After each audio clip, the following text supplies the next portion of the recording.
Selamat sore teman-teman mahasiswa. Hari ini kita akan melanjutkan materi kita untuk mata kuliah digital marketing setelah teman-teman mengikuti materi dari aplikasi Coursera. Ini saya akan memberikan tambahan tentang digital marketing. Jadi ini bisa menjadikan teman-teman sebagai sumber baru atau wawasan baru tentang digital marketing. Apa yang saya sampaikan ini saya mengutip dari bukunya ini ya, dari bukunya Dave Savvy dan Fiona Alice Gedwich.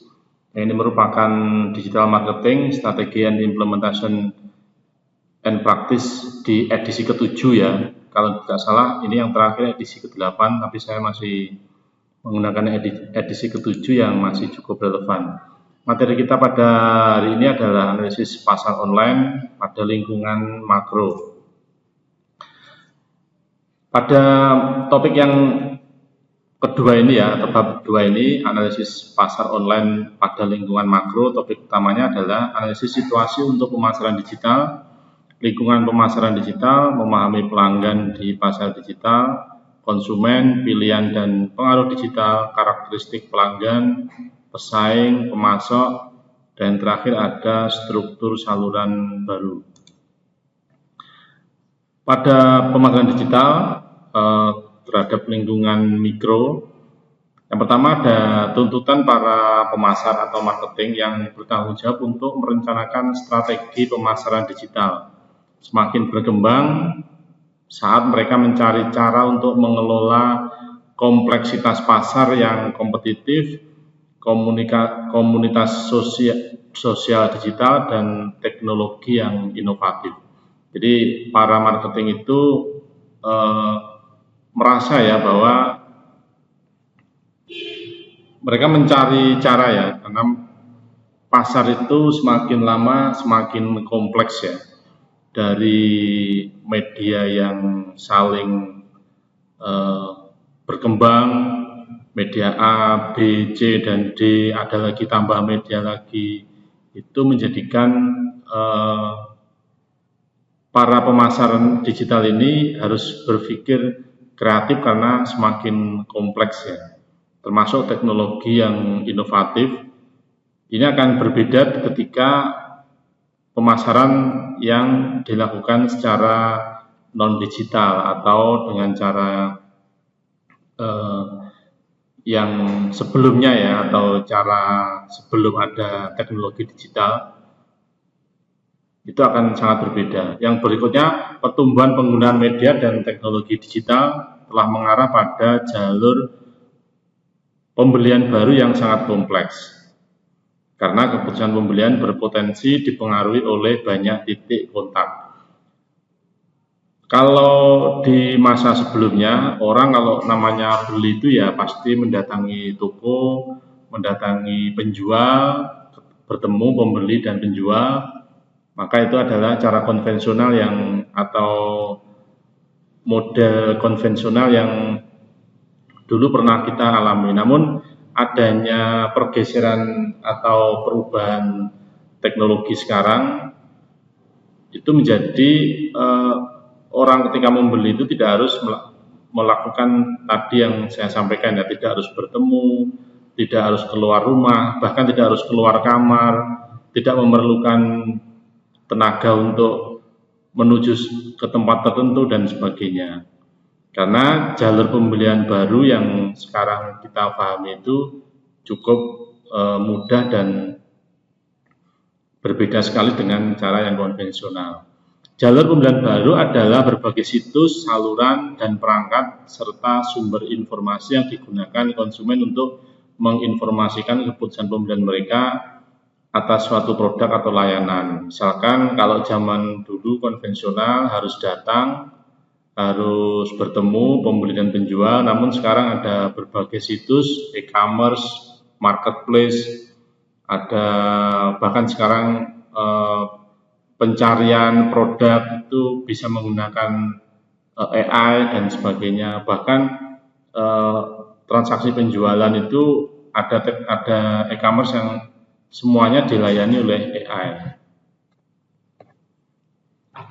Berikutnya calon pelanggan. Calon pelanggan menggunakan beberapa perangkat, terkadang secara bersamaan, untuk mengumpulkan informasi yang akan menginformasikan keputusan pembelian mereka. Proses ini dikenal sebagai multi-screening.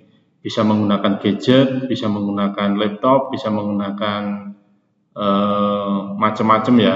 Aplikasinya pun bermacam-macam.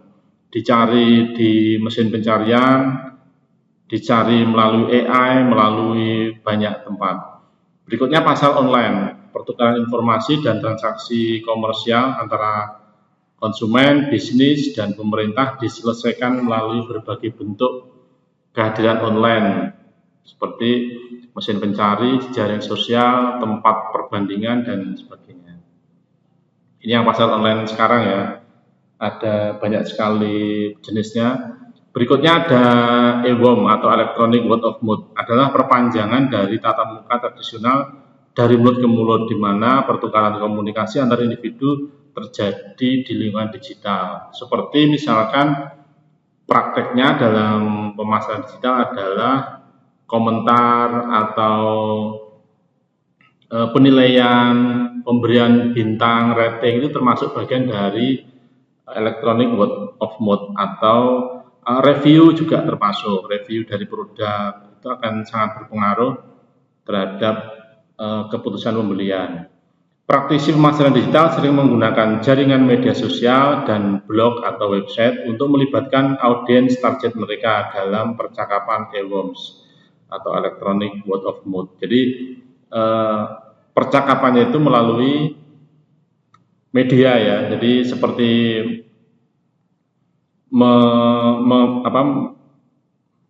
mengajak audiens untuk berkomentar, untuk mereview, itu bagian dari word of mouth yang sekarang sudah umum ya.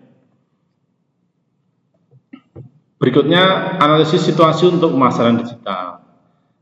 Dalam pemasaran digital perlu menganalisis situasi, yaitu adalah pengumpulan dan tinjauan informasi tentang lingkungan eksternal organisasi dan sumber daya internal, serta proses untuk menyempurnakan strateginya. Jadi yang dimaksud analisis situasi ini kita harus tahu ya, informasi tentang lingkungan eksternal. Apa yang dimaksud dengan lingkungan eksternal?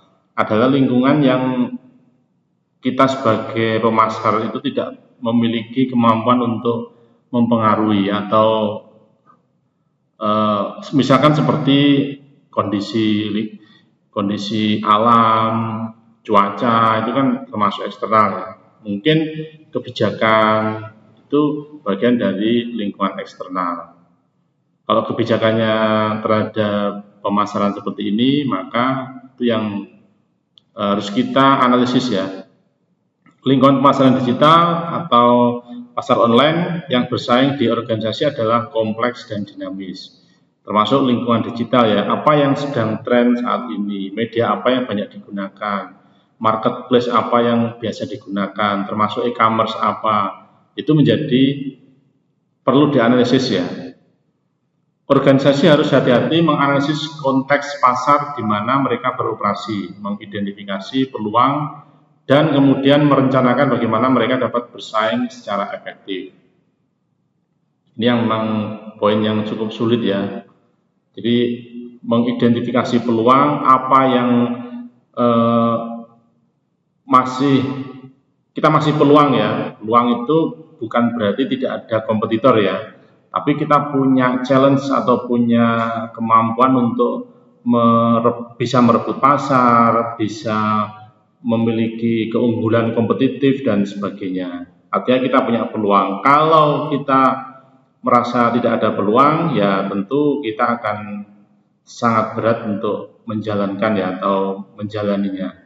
Berikutnya, memahami lingkungan organisasi adalah bagian penting dari analisis situasi. Organisasi di perusahaan itu harus kita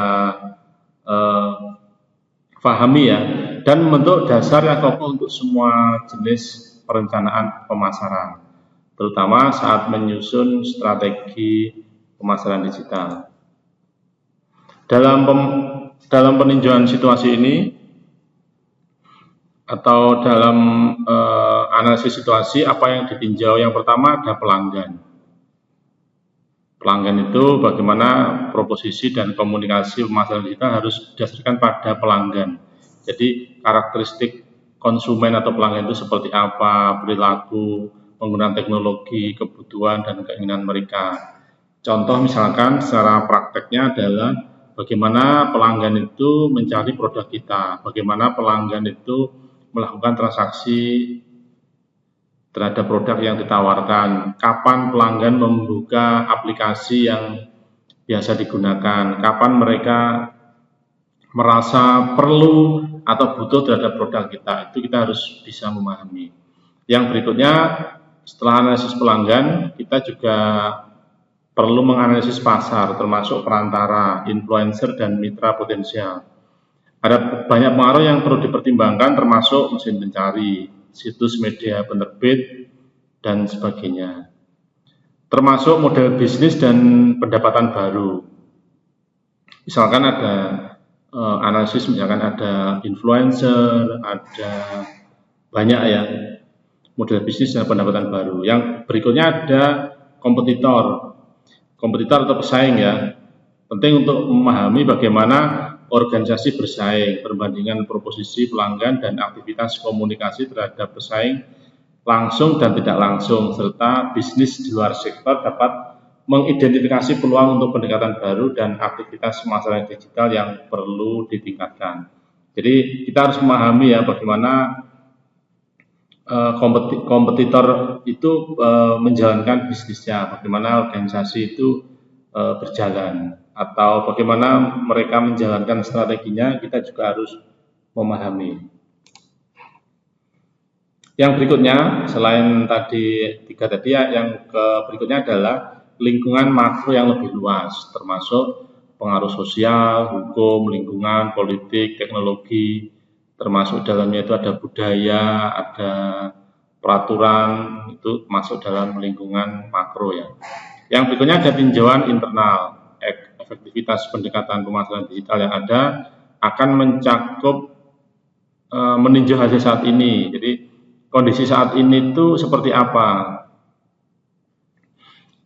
dalam perusahaan, apa yang dimiliki dalam organisasi, kelebihan dan kekurangannya apa, dan itu kita harus memiliki harus memahami ya, termasuk dari pemasaran digital dengan meninjau indikator kinerja utama atau Key Performance Indicator ya, yang disebut dengan KPI, dan dashboard serta kapabilitas dari dan proses organisasi yang digunakan untuk mengelola pemasaran digital. Ini termasuk kita harus punya data yang mendata atau yang menampilkan data kekuatan dan kelemahan.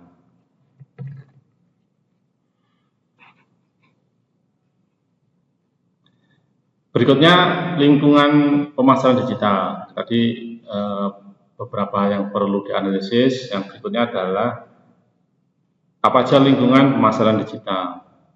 Dalam pemasaran digital ada dua elemen atau lingkungan utama, yaitu yang pertama ada mikro, yang kedua ada makro. Yang makro tadi sudah saya jelaskan di awal ya. Yang mikro adalah lingkungan sebagai lingkungan operasi para pemain dan interaksinya yang mempengaruhi cara organisasi merespon di pasarnya. Pemain ini termasuk pelanggan yang kebutuhan dan keinginannya harus dipenuhi bersama dengan pesaing, perantara, dan pemasok. Jadi lingkungan mikro ini lingkungan yang kita bisa mempengaruhi di dalamnya. Pelanggan kita bisa mempengaruhi, bisa melakukan pelayanan, termasuk kompetitor, ada termasuk perantara, ada termasuk pemasok atau supplier. Kita bisa melakukan interaksi hubungan dengan mereka. Sedangkan lingkungan makro kita terpencil ya, atau kekuatan luas yang mempengaruhi semua organisasi di pasar. Sebagian besar di luar kendali langsung suatu organisasi. Misalkan kita tidak bisa mempengaruhi sosial ya, atau kita tidak bisa mempengaruhi teknologi, kita tidak bisa membendung teknologi, kita tidak bisa mencegah teknologi itu termasuk dari lingkungan makro. Jadi kita mau tidak mau harus menerima bahwa kondisi sosial itu seperti ini. Mungkin demikian dulu teman-teman yang saya sampaikan pada chapter ini. Nanti akan kita lanjutkan pada bagian selanjutnya. Selamat belajar.